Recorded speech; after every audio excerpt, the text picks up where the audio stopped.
review some old Algebra 1 concepts, reviewing some exponent properties. Now, I'll show you the properties, and then I like to show you like a backup way that you can still think about it and still come up with the correct answer. Thank you. I was swearing right there, so it had to bleep me out. So I'll show you some backups just in case like you have a brain fart on a quiz day or something. So the product rule is when you multiply it and two bases are the same, you add the exponents together.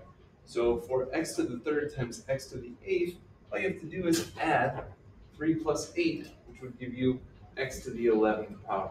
Now that's pretty easy. That's your basic property here. But something you could also do, like let's say you had y to the second times y to the third, is you could, what I say is stretch them out. So y to the second means y times y, times y to the third means y times y times y. And there it's pretty easy to see that you have 5 y's, so it'd be y to the fifth, which you would get if you just add the exponents. But that's kind of not great for if you had something like z to the 100th times z to the 4th. You don't want to write 100 z's. It'll look like you're just taking a nap in a cartoon. No, your video didn't freeze. I was just pausing for laughter. And then 100 plus 4 would give you the 104. So it's easier if you could remember the property, but it's still possible in case you flub on the quiz day. Now on something like B, students are going to want to multiply the 2 and the 2. You don't.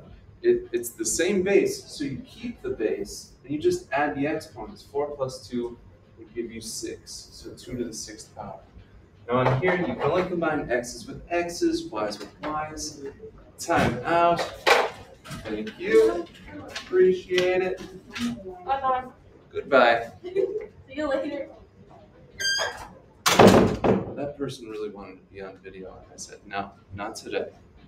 I'm recording for Algebra 2. Get out of here. All right, so x squared times x to the third would give us our x to the fifth. And then you have y. Now there's an invisible exponent on the y. It's y to the first times y to the fourth would give us y to the fifth. Now we've done a lot of these properties when we've done factoring, when we've done simplifying. They all show up. Now quotient rule, when you have division, you just subtract the exponents. So I always like to say, you put them where there are more. So again, and something you can always do as a backup is just stretch it out. So x to the fifth over x squared, you can think of x to the fifth as 5x is being multiplied.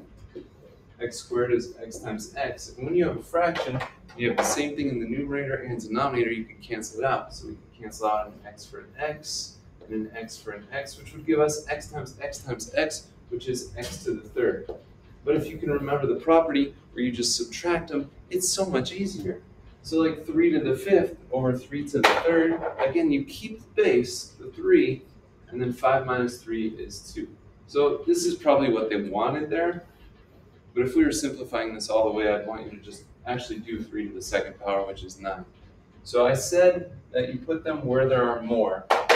So if you had a problem where it was like a to the 6th, b to the 4th, c over a to the 9th, b squared, c to the 10th, I say put them where there are more because you could subtract 6 minus 9 and get negative 3, but you can't leave negative 3 as an exponent in your final answer. So you would end up moving it to the denominator anyway. So I say there's 3 more a's in the denominator, so that's where they'll end up. B to the 4th over b squared, there's 2 more b's up top, and c to the 1st over c to the 10th. 10 minus 1 is 9, so there are 9 more c's in the denominator. So that's the way I like to think of it. Now looking at c, there are more x's up top. 2 minus 1 is 1. There are more y's up in the numerator. 5 minus 3 is 2. So we didn't even have a denominator on this one. All right, anything to the 0 power equals 1. So y to the 0 equals 1. 6 to the 0 equals 1. All of this stuff is raised to the 0 power. So it's all 1. Wild. Now if you had something like 7 a to the 0, the a to the 0 part would equal 1. So it would be 7 times 1, which is 7. So usually when I have something to the 0 power, like this, I just get rid of it. Because 1 times anything is just that number. Ooh, I hope the announcements don't start. When you go power to a power, you just multiply. So this would be x to the 6th. Here, 2 times 4 is 8, so 3 to the 8th. Here, 5 times 2 is 10, z to the 10th. Or again, if you want to back up, when you square something, you multiply it by itself. So this is like z to the 5th times z to the 5th, and then you're like, oh, well, I know I add those together then. Or if you don't even remember that, you could write 5z's, and then just count them up, and there'd be 10. But again, that's too much. It's too much to do for that problem. When you have everything raised to a power, you have to give that exponent to everything. So here you would give the 3 to the 2, so it becomes 2 to the 3rd, and also give it to the a to the 3rd. And then you just compute whatever 2 to the 3rd is. 2 times 2 is 4, times 2 is 8. So we'd have 8 a to the 3rd.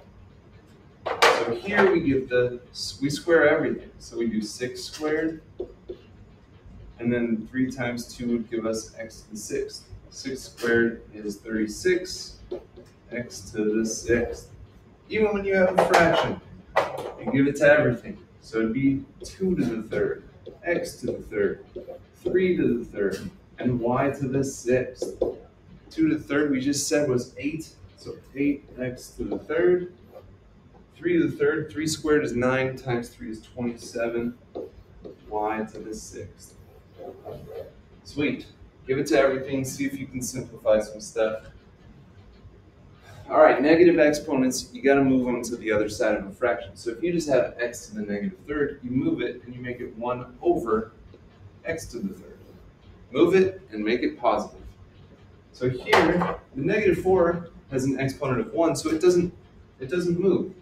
So I always say, are you keeping it or are you moving it? So the negative 4 stays. The x to the 5th is positive, so it stays. The y to the negative 2nd, obviously, is negative, so you just tuck it underneath and make it positive. It's not bad, right? Now, if I was doing this problem myself, I would give everything the negative 2nd power first. So negative 2 to the negative 2nd, x to the negative 4th, and then y becomes y to the positive 8th. So then I think, are we keeping it or are we moving it? So the negative 2 to the negative 2nd moves to the bottom, becomes the positive 2nd. X to the negative 4th moves to the bottom, becomes positive. The y gets to stay. So the only other thing I would have you change is this negative 2 squared would be positive 4. So our final answer would be y to the 8th over 4x to the 4th. If you have a fraction and everything is to the negative power, you can flip the fraction and make it to the positive. So we could change this over, make it y over x squared, and then make it to the positive 3rd power.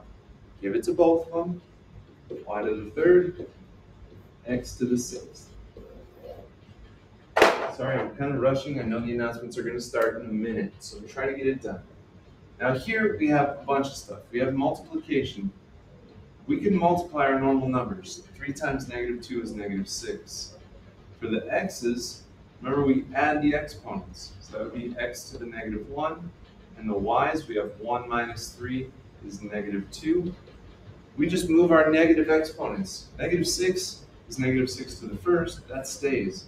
These both are negative, so they would both drop to the bottom. Last one. And moves to the bottom. Z stays up top. C moves from the bottom to the top. D moves from the bottom to the top. Wow. That's how you finish. This is Sarah Bareilles. This is a great song.